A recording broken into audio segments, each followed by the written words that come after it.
जिस कहानी दरबार की सदारत और साहिब सदर जिन्हें हमीद राजी साहब वो साढ़े एक पंजाबी विच वड्डा लिखण वाला नाम ने 9 के करीब उन्हां दियां कहानियां और तराजम दियां किताबां छप चुकियां ने। कई अवार्ड उन्होंने मिले। अज वो अपनी कहानी जंगल वस्ती पेश करनगे। उस तो बाद या उस तो पहले वो इस कहानी दरबार बारे कोई अपने विचार साझे करना चाहन तो उन्होंने कि वो पहले गल करना चाहते हैं या बाद विच।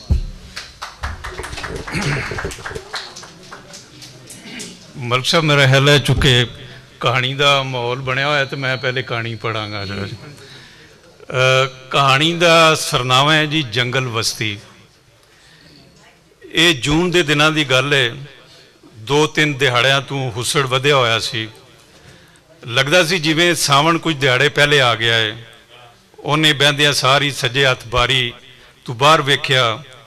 उन्होंने लगा रुख कुछ हिल रहे ने ते काले बदल किसी पासियों अवारागर्दी करते इधर आ निकले ने। उन्हें नायब कासर नूं बारी दे परदे होर अगे पिछे करन दा आख्या। परदे हटे तो बाहर वेखण लग पिया। लगता सी बदल अज वरन दा प्रोग्राम बना के आए ने। लोकी फुटपाथ उत्ते त्रिखे त्रिखे टुरदे जा रहे सी। तनवीर दफ्तर अपड़न मगरों सब तो पहले कावा पींदा। उस दिन दे सरकारी कामां नूं कागज़ उत्ते लिखदा ते सामने शीशे थले रख लैंदा। दूजे कागज़ उत्ते बालां दी फीस, बिजली या गैस दे बिल या कोई होर घर दा निक्का मोटा काम लिख लैंदा। वो रेलवे रावलपिंडी डिवीजन दा परसोनल ऑफिसर सी। वो मुलाजमां दी बदली, तरक्की ते सज़ा दे मामलात वेखदा सी। डिवीजन च कोई 10,000 के नेड़े तेड़े मुलाजम सन। मुलाजमां दी भलाई भी उहदे सरकारी काम का हिस्सा सी। इस पक्ष तो उन्होंने मुलाजमां दी मां भी आख्या जाता सी। उन्हें हफ्ते विच 2 दिहाड़े मुलाजमां दे मसले सुन लई रखे हुए सी। सच्ची गल तो यह सी जे हफ्ते के बाकी दिहाड़ियां विच भी उन्होंने मिलण उत्ते कोई रोक रुकावट नहीं सी। वो हाली दफ्तर काम शुरू कर लगा सी जे उतों उदा दफ्तरी बेली अशफाक आ गया। अशफाक डिवीजन विच अकाउंट्स के महकमे का इंचार्ज सी ते उन्होंने इत्थे काम करदियां 2-3 साल हो गए सी। वो बहदियां आखण लगा मैं कुछ परेशान हाँ। मेरे कोल एक बाबा जी 2-3 दिहाड़ियां तो आ रहे ने। मैनू समझ नहीं आती मैं उन्हों का मसला किंज हल करा। अपनी गल करके वो तनवीर वाल वेखण लग पिया ते फिर आपू ही बोल पिया जे तुसीं इजाजत दिओ तो मैं बाबा जी नूं अंदर सद लवां। ते फिर उठ के बाबा जी नूं जिहड़े दफ्तर के बाहर खलोते सन अंदर बुला लिया। वो अंदर आए तो तनवीर ने उन्होंने कुर्सी उत्ते बैठण दा आख्या ते नाल ही उन्हां तो एक नज़र भी मार लीती। वो 65-70 के पेटे विच होणगे। हो सकता है उन्हां दी उम्र कुछ घट होवे पर गरीबी बंदा गाल देंदी है ते खुराक घट लभण पारों वो अंदरों जंगालिया जाता है। अखां उत्ते पुरानी जी ऐनक लगी हुई तो उन्होंने चेहरे उत्ते ते उन्होंने चेहरे का रंग कणक वर्ना सी। बाबे होरां ने कमीज नाल मुड़का पूंझिया, अपने साह सीधे कीते ते तनवीर वार वेखण लग पे। अशफाक ने आख्या वेख्या बाबा जी बह गए ने ते बोलिया हुण तुसीं अपना मसला दसो। हुण तुसीं अपना मसला दसो। मैं मसला दसा? मैं कितनी वारी दसा? मैं दस के अग गया। मैं पिशावर जाता है वो पिंडी कर देंदे ने, पिंडी वाले पिशावर भेज देंदे ने। मैं गड्डियां भी सफ़र करके रुल गया। मैनू कोई कहा ही नहीं पांदा। मेरा पुत्र मंजी उत्ते पिया होया है। मैनू उहदे सिर उत्ते बहना चाहिए है। कोई पता नहीं वो किन्ने दिन साढ़े कोल है। कैंसर वर्गे मूजी मर्ज ने उन्होंने अंदरों खा छड़िया है। 40-45 वरियां दा गबरू मेरे हथों डुलदा जा रहा है। रेलवे वाले ने उहदे लई 70,000 की मंजूर किए ने। मैनू तो रोल ही दिता है। तनवीर ते इशफाक ने बाबा जी वाल वेख्या। उन्हां दी कावड़ वधी जा रही सी। 70,000 मैं तो कई 70,000 लगा दिते ने। डॉक्टर ने भी मैनू खा लिता है। ये अल्लाह ने मेरे नाल की कीता है। मैं बुढ़ा बंदा रुल रहा, मैं करज़ई हो गया, ਮੇਰੇ ਕੋਲ ਕੱਖ ਨਹੀਂ ਰਿਹਾ, ਮੈਂ ਤੇ 8 ਸਾਲ ਦੀ ਪੋਤਰੀ ਵੀ ਰਹਿਣ ਰੱਖ ਦਿੱਤੀ ਹੈ। ਇਹ ਗੱਲ ਆ ਕੇ ਉਹ ਢਾਹ ਮਾਰ ਕੇ ਰੋਣ ਲੱਗ ਪਏ। ਤਨਵੀਰ ਤੇ ਇਸ਼ਫਾਕ ਨੇ ਦੂਜੇ ਵੱਲ ਵੇਖਿਆ, ਉਹਨਾਂ ਦੀਆਂ ਅੱਖਾਂ 'ਚ ਵੀ ਅਥਰੂ ਆ ਗਏ। ਯਾਰ ਬਾਬਾ ਜੀ ਨੂੰ ਪੈਸੇ ਕਿਉਂ ਨਹੀਂ ਲੱਭ ਰਹੇ? ਤਨਵੀਰ ਨੇ ਪੁੱਛਿਆ। ਬਾਬਾ ਜੀ ਦਾ ਪੁੱਤਰ ਕੁੰਦੀਆਂ ਰੇਲਵੇ ਸਟੇਸ਼ਨ ਉੱਤੇ ਮੁਲਾਜ਼ਮ ਸੀ ਜਦੋਂ ਉਹਨੂੰ ਕੈਂਸਰ ਦਾ ਮਰਜ਼ ਲੱਗ ਗਿਆ। ਜਦੋਂ ਇਲਾਜ ਲਈ ਕੇਸ ਗਿਆ, ਉਦੋਂ ਕੁੰਦੀਆਂ ਰੇਲਵੇ ਡਿਵੀਜ਼ਨ ਪਿਸ਼ਾਵਰ ਵਿੱਚ ਆਉਂਦਾ ਸੀ। ਹੁਣ ਪੈਸੇ ਮਨਜ਼ੂਰ ਹੋ ਕੇ ਆਏ ਨੇ ਤੇ ਸਟੇਸ਼ਨ ਰੇਲਵੇ ਡਿਵੀਜ਼ਨ ਪਿੰਡੀ ਵਿੱਚ ਆ ਗਿਆ ਹੈ। ਅਸ਼ਫਾਕ ਯਾਰ ਇਹਦਾ ਹੱਲ ਦੱਸੋ। ਤਨਵੀਰ ਨੇ ਪੁੱਛਿਆ। ਬਾਬਾ ਜੀ ਅਥਰੂ ਪੂੰਝ ਕੇ ਗੱਲ ਸੁਣਨ ਲੱਗ ਪਏ। ਇਹਦਾ ਇੱਕ ਹੱਲ ਹੈ। ਅਸ਼ਫਾਕ ਬੋਲਿਆ। ਉਹ ਕੀ? ਇਹ ਜੂਨ ਦੇ ਦਿਨ ਨੇ, ਮਾਲੀ ਸਾਲ ਮੁੱਕਣ ਵਾਲਾ ਹੈ, ਮੇਰੇ ਕੋਲ ਬਜਟ ਨਹੀਂ, ਪਰ ਕੁਝ ਪੈਸੇ ਰੇਲਵੇ ਹਸਪਤਾਲ ਪਿੰਡੀ ਦੀ MS ਦੇ ਬਜਟ ਵਿੱਚ ਮੌਜੂਦ ਨੇ। ਜੇ ਉਹ ਮੈਨੂੰ 70,000 ਦਾ ਬਜਟ ਦੇ ਦੇਵੇ ਤੇ ਮਸਲਾ ਹੱਲ ਹੋ ਸਕਦਾ ਹੈ। ਤਨਵੀਰ ਦੀਆਂ ਅੱਖਾਂ ਵਿੱਚ ਚਮਕ ਜਿਹੀ ਆ ਗਈ। ਉਹ ਕੁਰਸੀ ਉੱਤੇ ਪਿੱਛੇ ਹੋ ਕੇ ਬਹਿ ਗਿਆ। ਕੁਝ ਘੜੀਆਂ ਸੋਚਣ ਲੱਗ ਪਿਆ। ਫਿਰ ਉਹ MS ਨਾਲ ਗੱਲ ਕਰਨ ਲਈ ਫੋਨ ਮਰਾਵਣ ਲੱਗ ਪਿਆ।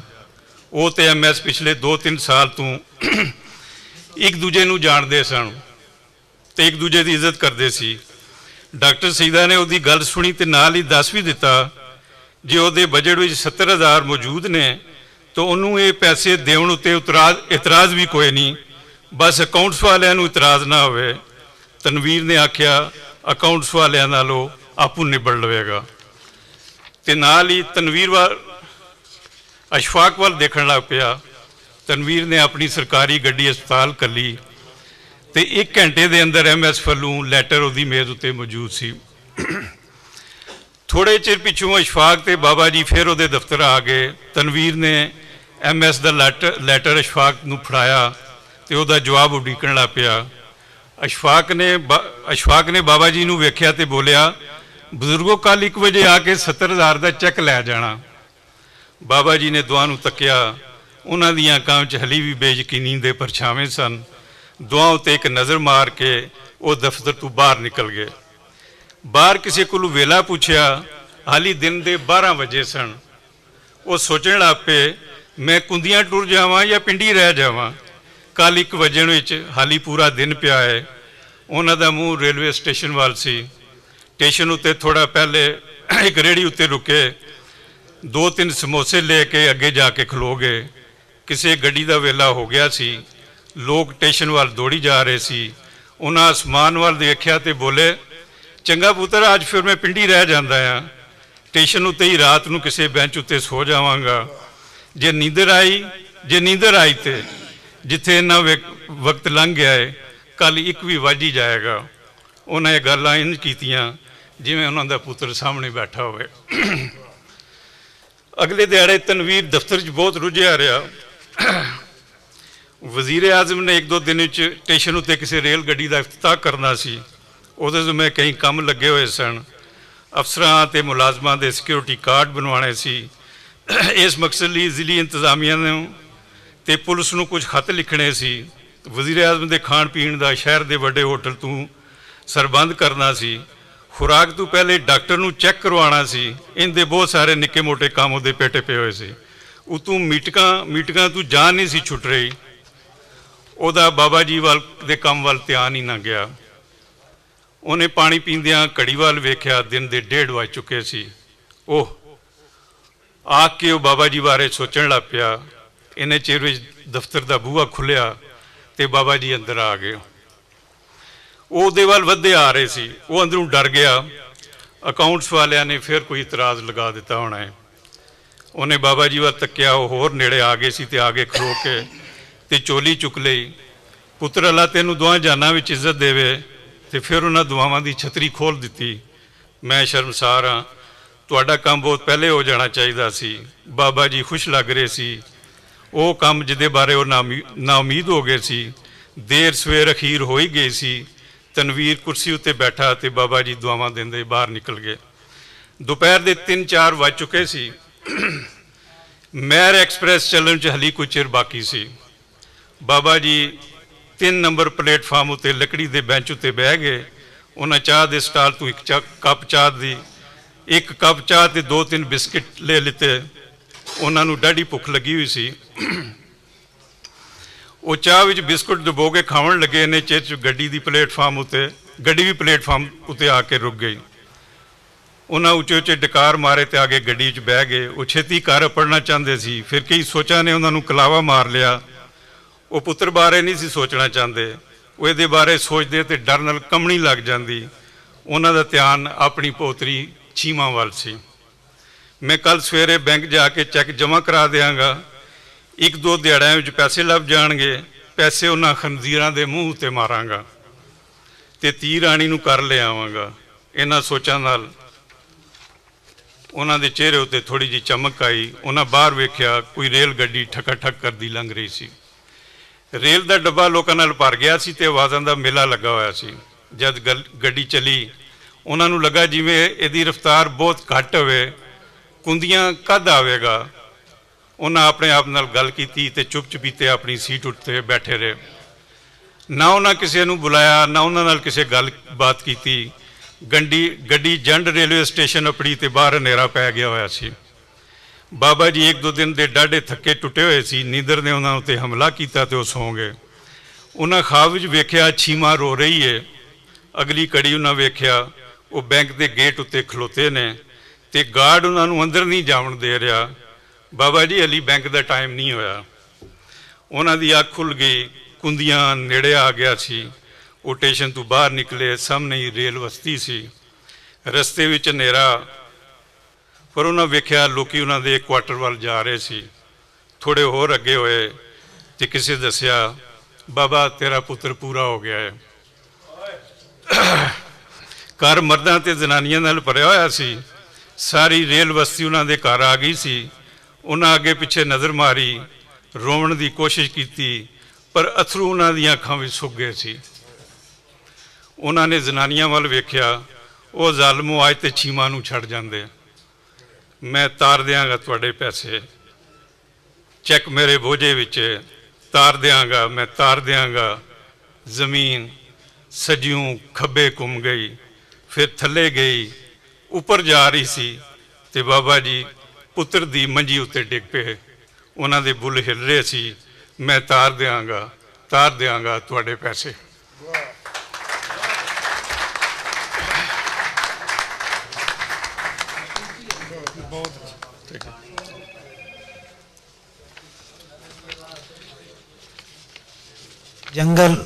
ਜੰਗਲ ਬਸਤੀ ਉਹ ਤੁਸੀਂ ਸੁਣੀ। ਸਾਰੇ ਦੋਸਤਾਂ ਦਾ ਸ਼ੁਕਰੀਆ। ਸਰ ਤੁਸੀਂ ਕੋਈ ਗੱਲ ਕਰੋਗੇ ਜਾਂ ਮੈਂ ਪਾਣੀ ਪੀ ਕੇ ਗੱਲ ਕਰਾਂ? ਜੀ ਜੀ।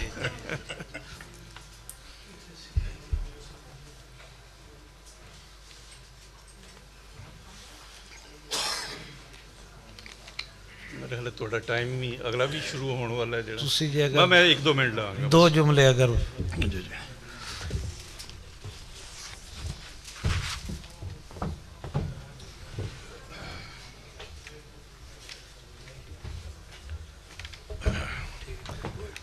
ਪਹਿਲੇ ਤਾਂ ਮਲਕ ਸਾਹਿਬ ਮੈਂ ਔਰ ਖਾਲਿਦ ਸਾਹਿਬ ਔਰ ਬਾਕੀ ਦੋਸਤਾਂ ਦਾ ਸ਼ੁਕਰਗੁਜ਼ਾਰ ਹਾਂ ਕਿ ਉਹਨਾਂ ਮੈਨੂੰ ਇਹ ਮੌਕਾ ਦਿੱਤਾ ਔਰ ਇੰਨੀਆਂ ਖੂਬਸੂਰਤ ਕਹਾਣੀਆਂ ਜਿਹੜਾ ਉਹ ਮੈਨੂੰ ਸੁਣਨ ਨੂੰ ਮਿਲੀਆਂ।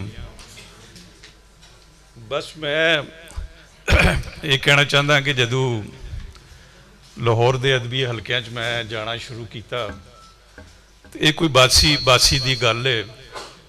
1982 ਜਿਸ ਵੇਲੇ ਜਿਹੜੇ ਕੋਈ ਅਦਬੀ ਹਲਕੇ ਬਹੁਤ ਐਕਟਿਵ ਕੰਮ ਕਰ ਰਹੇ ਸੀ ਉਹਨਾਂ ਦੀ ਪੰਜਾਬੀ ਅਦਬੀ ਸੰਗਤ ਔਰ ਇਹਦੇ 'ਚ ਬੜੇ ਸੀਨੀਅਰ ਲੋਕ ਜਿਹੜਾ ਹੈ ਉਹ ਆਉਂਦੇ ਹੁੰਦੇ ਸੀ। ਮੈਨੂੰ ਯਾਦ ਹੈ ਕਮਲ ਮੁਸ਼ਤਾਕ ਉਹਦੇ ਸੈਕਟਰੀ ਸੀ ਔਰ ਪਰਵੇਜ਼ ਹਾਸ਼ਮੀ ਜਿਹੜਾ ਹੈ ਉਹਦੇ ਉਹ ਜੁਆਇੰਟ ਸੈਕਟਰੀ ਸੀ ਔਰ ਬਾਕੀ ਜਿਹੜੇ ਲੋਕ ਉੱਥੇ ਆਉਂਦੇ ਉਹਨਾਂ 'ਚ ਪ੍ਰੋਫੈਸਰ ਆਸਿਫ ਖਾਨ ਸਾਹਿਬ ਸੀ, ਸੈਯਦ ਸਿਫਤੁਲ ਹਸਨ ਜ਼ੈਗਮ, ਰਾਜਾ ਰਸਾਲੂ, ਸ਼ਫਕਤ ਤਨਵੀਰ ਮਿਰਜ਼ਾ, ਅਹਿਮਦ ਰਾਈ ਸਾਹਿਬ, ਕਮਲ ਮੁਸ਼ਤਾਕ, ਵਸੀਮ ਗੋਹਰ, परवीन मलिक, आगा अली मुदस्सर, हारून नदीम ते गुलाम दस्तगीर रब्बानी। ਇਹਦੇ ਮੁਕਾਬਲੇ ਜੀ ਦੂਸਰਾ ਜਿਹੜਾ ਬੜਾ ਹਲਕਾ ਸੀ ਜਿਹਨੇ ਪੰਜਾਬੀ ਕਹਾਣੀ ਦੀ ਟੋਰ ਨੂੰ ਅੱਗੇ ਟੋਰਿਆ ਉਹ ਸੀ ਪੰਜਾਬੀ ਅਦਬੀ ਪਰਿਵਾਰ। ਪੰਜਾਬੀ ਅਦਬੀ ਪਰਿਵਾਰ ਦੇ ਜਿਹੜੇ ਇਜਲਾਸ ਹੈ ਉਹ ਪਾਕ ਟੀ ਹਾਊਸ ਦੇ ਸਾਹਮਣੇ ਚਾਈਨੀਜ਼ ਲੰਚ ਹੋਮ ਹੁੰਦਾ ਸੀ, ਉੱਥੇ ਉਹਦੇ ਇਜਲਾਸ ਹੁੰਦੇ ਸੀ। ਉਹਦੇ ਕਰਤਾ ਧਰਤਾ ਡਾਕਟਰ ਬਸ਼ੀਰ ਗੁਰੈਆ ਸਾਹਿਬ ਸੀ, ਯੂਨਸ ਆਕਰ ਸਾਹਿਬ, ਰਿਆਜ਼ ਅਹਿਮਦ ਸ਼ਾਦ, ਨਾਸਰ ਰਾਣਾ ਔਰ ਇਕਤਦਾਰ ਵਾਜਿਦ ਇੱਕ ਬਹੁਤ ਬੜਾ ਨਾਂ ਸੀ ਜਿਨ੍ਹਾਂ ਦੀ ਕਿਤਾਬ ਆਈ ਸੀ ਕੱਚੇ ਕੋਠੇ, ਔਰ ਉਹਨਾਂ ਦੀ ਕਹਾਣੀ ਜਿਹੜੀ ਆ ਮੈਂ ਕਦੀ ਨਹੀਂ ਭੁੱਲ ਸਕਦਾ। ਉਹ ਹੈ ਵਿਜ਼ਿਟਿੰਗ ਕਾਰਡ ਜਿਹੜਾ ਜੀ ਉਸੇ ਕਿਤਾਬ 'ਚ ਹੀ ਸ਼ਾਮਿਲ ਹੈ। ਇਹ ਤੇ ਉਹ ਥੋੜ੍ਹਾ ਜਿਹਾ ਇੱਕ ਮੰਜ਼ਰਨਾਮਾ ਹੈ ਜਿਹੜਾ, ਬਸ ਮੈਂ ਇੱਕ ਦੋ ਗੱਲ ਕਰਾਂਗਾ ਚੂँकि ਸ਼ਾਇਰ ਦੋਸਤ ਮਾਸ਼ਾਅੱਲਾ ਸਾਰੇ ਤਸ਼ਰੀਫ ਲਿਆਏ ਹੋਏ ਨੇ ਔਰ ਟਾਈਮ ਵੀ ਹੋ ਗਿਆ ਹੈ। ਪੰਜਾਬੀ ਕਹਾਣੀ 'ਚ ਜਿਹੜਾ ਮੌਜ਼ੂਆਤ ਦੇ ਹਵਾਲੇ ਨਾਲ ਜਿਹੜਾ ਉਹ ਮੈਂ ਗੱਲ ਕਰਾਂਗਾ ਸਾਡੇ, ਕਿਉਂਕਿ ਮੈਂ ਉਹ ਇਹ ਦੋ ਤਿੰਨ ਗੱਲਾਂ ਸੀ ਜਿਹੜੀਆਂ ਮੈਂ ਉਹ ਲਿਖ ਕੇ ਲਿਆਇਆ ਹੋਇਆ ਸੀ। ਪੰਜਾਬੀ ਕਹਾਣੀ 'ਚ ਬੜੇ ਅਰਸੇ ਤੱਕ ਜਿਹੜਾ ਮੌਜ਼ੂ ਜਿਹੜਾ ਉਹ ਬੜਾ ਗਾਲਬ ਰਿਹਾ, ਉਹ ਤੇ ਵੰਡ ਦਾ ਸੀ ਜਾਂ ਤਕਸੀਮ ਦਾ, ਔਰ ਦੂਸਰਾ ਜਿਹੜਾ ਉਹ ਸਾਡਾ ਪੇਂਡੂ ਵਸੇਬ ਹੈ ਜਿਹੜਾ ਜੀ, ਉਸਨੇ ਬਹੁਤ ਸਾਡੀ ਕਹਾਣੀ ਨੂੰ ਆਪਣੀ ਗ੍ਰਿਫਤ 'ਚ ਰੱਖਿਆ। ਮੇਰਾ ਖਿਆਲ ਹੈ ਕਿ ਕਹਾਣੀ, ਪੰਜਾਬੀ ਕਹਾਣੀ ਜਿਹੜਾ ਇਸ ਨੂੰ ਅੱਗੇ ਜਾਣਾ ਚਾਹੀਦਾ ਹੈ। ਪੰਜਾਬੀ 'ਚ ਲਿਖਦੇ ਹੋਏ ਸਾਡੇ ਕੋਲ ਯਕੀਨਨ ਅਸੀਂ ਕਿਸੇ ਲਿਖਾਰੀ ਨੂੰ ਕੋਈ ਬਾਉਂਡ ਨਹੀਂ ਕਰ ਸਕਦੇ ਉਹ ਕਿਸ ਮੌਜੂ 'ਤੇ ਲਿਖੇ, ਲੇਕਿਨ ਮੈਂ ਸਮਝਦਾ ਕਿ ਜੀ ਕਹਾਣੀ ਉਹਦੇ ਸਾਹਮਣੇ ਬੇਸ਼ੁਮਾਰ ਇੱਕ ਫੈਲਾਅ ਹੈ, ਔਰ ਇਹਨਾਂ ਦੋ ਤਿੰਨ ਮੌਜ਼ੂਆਤ ਤੋਂ ਹਟ ਕੇ ਵੀ ਅਸੀਂ ਬਹੁਤ ਜਿਹੜਾ ਉਹ ਲਿਖਿਆ ਜਾ ਸਕਦਾ ਹੈ ਜਿਹੜਾ ਜੀ। ਫਿਰ ਮੈਂ ਸਮਝਦਾ ਕਿ ਜੀ ਮਲਕ ਸਾਹਿਬ ਜ਼ੁਬਾਨ ਦਾ ਵਰਤਾਰਾ ਹੈ ਜਿਹੜਾ ਸਾਨੂੰ ਆਪਣੀ ਪੰਜਾਬੀ 'ਚ ਲਿਖਦਿਆਂ ਹੋਇਆਂ ਆਪਣੀ ਗਵਾਂਢੀ ਜ਼ੁਬਾਨਾਂ ਕੋਲੋਂ ਜ਼ਰੂਰ ਸਿੱਖਣਾ ਚਾਹੀਦਾ ਹੈ ਜਿਹੜਾ ਜੀ। ਔਰ ਅਗਰ ਕੋਈ ਲਫ਼ਜ਼ ਆਉਂਦਾ ਹੈ, ਕੋਈ ਪ੍ਰੋਪਰ ਲਫ਼ਜ਼ ਆਉਂਦਾ ਹੈ, ਤੇ ਉਹ ਸਾਨੂੰ ਉਹਦੇ 'ਚ ਕੋਈ ਸ਼ਰਮਿੰਦਾ ਵੀ ਨਹੀਂ ਹੋਣਾ ਚਾਹੀਦਾ ਜਿਹੜਾ ਜੀ। ਬਾਅਦ ਦੋਸਤ ਸਿਬਾਬ ਜਿਹੜਾ ਉਹ ਕਹਾਣੀ ਲਿਖਦਿਆਂ ਜਾਂ ਸ਼ਾਇਰੀ ਕਰਦਿਆਂ ਬਾਅਦ ਕੋਈ ਲਫ਼ਜ਼ ਐਸੇ ਇਸਤੇਮਾਲ ਹੁੰਦੇ, ਸੱਚੀ ਗੱਲ ਉਹ ਮੈਨੂੰ ਵੀ ਬਾਅਦ ਵਿੱਚ ਸਮਝ ਨਹੀਂ ਆਉਂਦੇ ਕਿ ਜੀ ਅਸੀਂ ਇਤਨੇ ਬਹੁਤ ਅਗਰ ਅਸੀਂ ਪਿੱਛੇ ਜਾਂਦੇ ਹਾਂ ਤਾਂ ਇਸ ਤਰ੍ਹਾਂ ਦਾ ਜਿਹੜਾ ਇਸ਼ੂ ਹੋ ਸਕਦਾ ਹੈ ਜਿਹੜਾ ਜੀ। ਇੱਕ ਹੋਰ ਜਿਹੜੀ ਮੈਂ ਸਮਝਦਾ ਕਿ ਜੀ ਸਭ ਤੋਂ ਬੜੀ ਇੰਪੋਰਟੈਂਟ ਗੱਲ ਹੈ ਕਿ ਜਿਸ ਜ਼ੁਬਾਨ 'ਚ ਅਸੀਂ ਲਿਖ ਰਹੇ ਹਾਂ ਉਸ ਜ਼ੁਬਾਨ 'ਚ ਲਿਵ ਕਰਨਾ ਬੜਾ ਜ਼ਰੂਰੀ ਹੈ ਜਿਹੜਾ ਜੀ। ਔਰ ਘੁੰਮਣ ਸਾਹਿਬ ਇਹਦੇ ਕਈ ਤਰੀਕੇ ਹੋ ਸਕਦੇ ਨੇ। ਅਸੀਂ ਨੈਚੁਰਲੀ ਮੈਂ ਖੁਦ ਦਫ਼ਤਰ ਆਪਣੇ ਸਾਰੇ ਕੁਲੀਗ ਸਾਰਿਆਂ ਨਾਲ ਅਸੀਂ ਪੰਜਾਬੀ 'ਚ ਹੀ ਗੱਲ ਕਰਦੇ ਹਾਂ, ਤੇ ਅਗਰ ਉਹ ਕੋਈ ਮਾਹੌਲ ਇਸ ਤਰ੍ਹਾਂ ਦਾ ਜਿਹਦੇ 'ਚ ਉਹ ਬੰਦਾ ਕੋਈ ਲਿਵ ਨਹੀਂ ਕਰ ਰਿਹਾ, ਤੇ ਐਟਲੀਸਟ ਉਸ ਨੂੰ ਜਿਹੜਾ ਹੈ ਉਹ ਕੋਈ ਚੀਜ਼ਾਂ ਐਸੀਆਂ ਜ਼ਰੂਰ ਪੜ੍ਹਨੀਆਂ ਚਾਹੀਦੀਆਂ ਨੇ ਜਿਹੜੀਆਂ ਉਸ ਜ਼ਬਾਨ 'ਚ ਉਹਦੇ ਲਿਵ ਕਰਨ 'ਚ ਉਸ ਨੂੰ ਜਿਹੜਾ ਉਹ ਮਦਦ ਕਰਨ ਜਿਹੜਾ ਜੀ।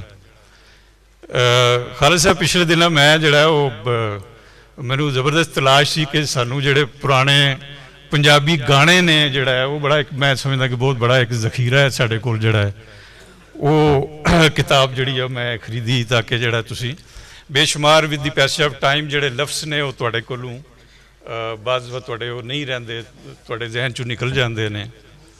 ਇਸੇ ਤਰ੍ਹਾਂ ਇੱਕ ਮੈਂ ਸਮਝਦਾ ਕਿ ਬਹੁਤ ਜ਼ਰੂਰੀ ਹੈ ਉਹ ਜਿਹੜੇ ਸਾਡੇ ਦੋਸਤ ਕੰਮ ਵੀ ਕਰ ਰਹੇ ਨੇ, ਮਲਕ ਸਾਹਿਬ ਵੀ ਕੰਮ ਕਰ ਰਹੇ ਨੇ, ਖਾਲਿਦ ਸਾਹਿਬ ਵੀ ਕੰਮ ਕਰ ਰਹੇ ਨੇ, ਉਹ ਹੈ ਫਿਕਸ਼ਨ 'ਚ ਤਰਜਮਾ ਦਾ ਜਿਹੜਾ ਜੀ। ਕਿਸੇ ਵੀ ਜ਼ਬਾਨ ਦੇ ਉਸ ਨੂੰ ਅੱਗੇ ਤੋਰਨ ਲਈ ਔਰ ਇਹ ਬਹੁਤ ਜ਼ਰੂਰੀ ਹੈ ਕਿ ਜੀ ਅਸੀਂ ਤਰਜਮੇ ਦੀ ਜਿਹੜੀ ਰਵਾਇਤ ਹੈ ਉਸ ਨੂੰ ਅੱਗੇ ਵਧਾਈਏ ਜਿਹੜਾ ਜੀ। ਤੇ ਦੂਸਰਾ ਪੰਜਾਬੀ ਦੇ ਹਵਾਲੇ ਨਾਲ ਮੈਂ ਹਮੇਸ਼ਾ ਗੱਲ ਕਰਦਾ ਕਿ ਸਾਨੂੰ ਨਸਰ 'ਚ ਲਿਖਣ ਦੀ ਜ਼ਰੂਰ ਲਿਖਣਾ ਚਾਹੀਦਾ ਜਿਤਨਾ ਅਸੀਂ ਲਿਖ ਸਕਦੇ ਹਾਂ। ਸ਼ਾਇਰੀ ਮੈਂ ਖੁਦਾ ਨਾ ਖਾਸਤਾ ਕੋਈ ਉਹ ਨਹੀਂ ਕੋਈ ਗੱਲ ਕਰ ਰਿਹਾ, ਲੇਕਿਨ ਸਾਡੇ ਕੋਲ ਇਤਨਾ ਬੜਾ ਜ਼ਖੀਰਾ ਮੌਜੂਦ ਹੈ ਜਿਹੜਾ ਅਸੀਂ ਦੁਨੀਆ ਦੀ ਸ਼ਾਇਰੀ ਦੇ ਕਿਸੇ ਵੀ ਮੁਕਾਬਲੇ 'ਚ ਰੱਖ ਸਕਦੇ ਹਾਂ। ਤੇ ਨਸਰ ਵੱਲ ਸਾਨੂੰ ਲਿਖ ਕੇ ਇਸ ਜ਼ਬਾਨ ਨੂੰ ਅਸੀਂ ਅਮੀਰੀ ਦੇ ਸਕਦੇ ਹਾਂ ਔਰ ਇੱਕ ਬੜੀ ਤਵਾਨਾ ਜ਼ਬਾਨ ਜਿਹੜੀ ਹੈ ਉਸ ਹਵਾਲੇ ਨਾਲ ਬਣ ਸਕਦੀ ਹੈ। ਅੱਜ ਜਿਸ ਤਰ੍ਹਾਂ ਅਸੀਂ ਗੱਲ ਕਰ ਰਹੇ ਸੀ ਕਿ ਰਿਟ ਦਾ ਫੈਸਲਾ ਹੋਇਆ ਹੈ, ਉਸ ਵਾਸਤੇ ਜ਼ਰੂਰੀ ਹੈ ਕਿ ਸਾਡਾ ਜਿਹੜਾ ਇੱਕ ਇਲਮੀ ਔਰ ਇੱਕ ਜਿਹੜੀ ਹੈ ਉਹ ਜ਼ਬਾਨ ਬਣ ਕੇ ਜਿਹੜੀ ਹੈ ਸਾਹਮਣੇ ਆਏ। ਬਹੁਤ ਸ਼ੁਕਰੀਆ ਮਕਸਦ, ਥੈਂਕ ਯੂ ਜਨਾਬ। ਜੀ ਹਮੀਦ ਰਾਜ਼ੀ ਸਾਹਿਬ ਸਾਡੇ ਕੋਲ ਪਹਿਲੀ ਵਾਰੀ ਤਸ਼ਰੀਫ ਲਿਆਏ ਪੰਜਾਬੀ ਅਦਬੀ ਪ੍ਰਚਾਰ ਦੇ ਇਸ ਸਟੇਜ ਤੇ ਮੈਂ ਤਾਰਿਕ ਭੱਟੀ ਸਾਹਿਬ ਨੂੰ ਦਰਖਾਸਤ ਕਰਾਂਗਾ ਕਿ ਉਹ ਆਣ। ਕੌਣ? हाँ जी, वो आन ते राजी साहब नूं असी फुल पेश कर देंगे जी। तारिक भट्टी साहब तशरीफ लियाणगे। हाँ जी, हाँ जी, तुसी इधर आ जाओ। ਅੱਗੇ ਆ ਜੀ ਜੀ मेरा एक ख्याल ਜੀ ਜ਼ਿਆਦਾ ਮੁਨਾਸਿਬ ਤੁਸੀਂ ਨਾਲ ਹੋ ਜਾਓ ਜੀ ਪ੍ਰਚਾਰ ਵਾਲੇ ਸਾਥ ਹੋ मेहरबान भी